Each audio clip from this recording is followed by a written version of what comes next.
4월 20일 화요일입니다. 오늘 우리에게 주시는 하나님의 말씀은 마가복음 16장 9절로부터 13절까지 말씀입니다. 예수께서 안식 후 첫날 이른 아침에 살아나신 후 전에 7 귀신을 쫓아내어 주신 막달라 마리아에게 먼저 보이시니 마리아가 가서 예수와 함께하던 사람들이 슬퍼하며 울고 있는 중에 이 일을 알림해 그들은 예수께서 살아나셨다는 것과 마리아에게 보이셨다는 것을 듣고도 믿지 아니하니라. 그 후에 그들 중 2사람이 걸어서 시골로 갈 때에 예수께서 다른 모양으로 그들에게 나타나시니 2사람이 가서 남은 제자들에게 알리었으되 역시 믿지 아니하니라. 아멘. 안식 후 첫날 이른 아침에 예수님은 살아나셨습니다.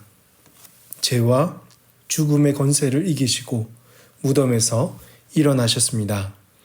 앞서 본문에서 제자들과 여인들은 빈 무덤을 보면서 놀랐습니다. 이들은 빈 무덤을 보았을 때 시체가 사라졌다고 생각했지 예수님이 부활하셨다는 생각은 전혀 못했을 것입니다. 오늘 본문 16장 9절 보니까 부활하신 예수님이 처음으로 보이신 사람은 이전에 7 귀신을 쫓아내어 주었던 막달라 마리아였습니다. 막달라 마리아는 제자들에게 빈 무덤을 알려주기 위해 급히 갔다가 다시 무덤으로 돌아왔을 것입니다. 베드로와 요한도 이 빈 무덤을 보고는 놀라며 그냥 또 돌아갔겠지만 막달라 마리아는 무덤 밖에 서서 계속 울고 있었던 것입니다. 우리는 예수님께서 왜 마리아에게 먼저 찾아가셨는지, 왜 그녀가 첫 번째 사람으로 선택되었는지는 잘 모르지만 분명한 것은 그녀는 칭찬받을 만한 사람이었다는 것이죠.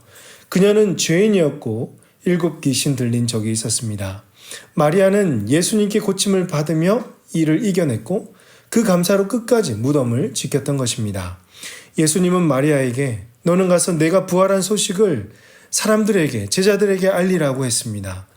16장 10절에서 마리아는 가서 예수와 함께하던 사람들이 슬퍼하며 울고 있는 중에 이 일을 알렸다라고 합니다. 사람들은 예수님이 죽은 것 때문에 하염없이 슬퍼하고 많이 낙심하고 있었습니다. 그때 그들은 마리아로부터 예수께서 살아나셨다는 것과 마리아에게 보이셨다는 것을 들었습니다. 여러분이 만일 이 현장에 있었다면, 예수님이 부활하셨다는 소식을 들었다면 어떤 반응을 보이실 것 같습니까? 예수님은 살아계실 때에도 내가 죽고 3일 만에 부활하실 것이라고 예고했었습니다. 그리고 이 소식을 들었다면, 정말 예수님이 살아나셨다고 놀랍고 또 그러면 살아나셨다면 어디 계셨냐? 궁금한 반응을 보였어야 될 텐데 이들은 여러분 믿지 않았습니다. 마냥 슬퍼만 하고 있었다라는 것입니다. 사랑하는 성도 여러분, 여기서 우리는 2가지를 생각해 보면 좋겠습니다. 첫 번째는요, 막달라 마리아의 심정입니다. 부활하신 예수님을 만났을 때 마리아는 자기의 눈을 의심했을지도 모릅니다. 그럼에도 마리아는 예수님인 것을 확인하고는 얼른 사람들에게 가서 여러분, 예수님이 살아나셨습니다. 예수님이 나를 찾아오셨고 나에게 보이셨습니다. 여러분, 이 소식을 알렸던 것입니다.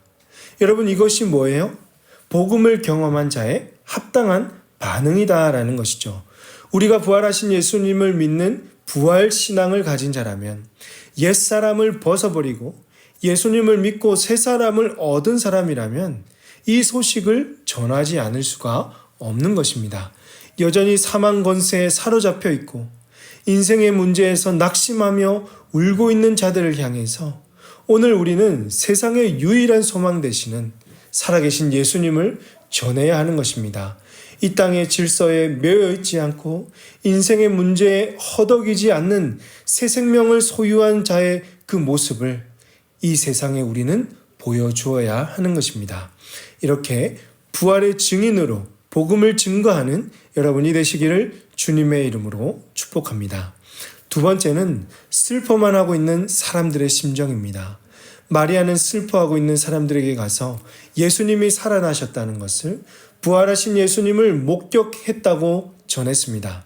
하지만 그들은 예수님과 헤어짐에 대한 슬픔과 그리움만 남아 있었지 부활의 소식을 믿지 않았습니다. 오늘 우리도 슬퍼하는 것에 머물러 있으면 믿을 수가 없습니다. 지난주에 우리가 고난주간을 보냈잖아요. 예수님께서 우리를 위해 죽으시고 우리 죄를 사하시기 위해서 십자가를 지셨습니다. 그 십자가만 떠올리고 십자가만 생각하면 그저 슬프고 자기 죄에 대한 죄책감에 사로잡힐 수 있습니다.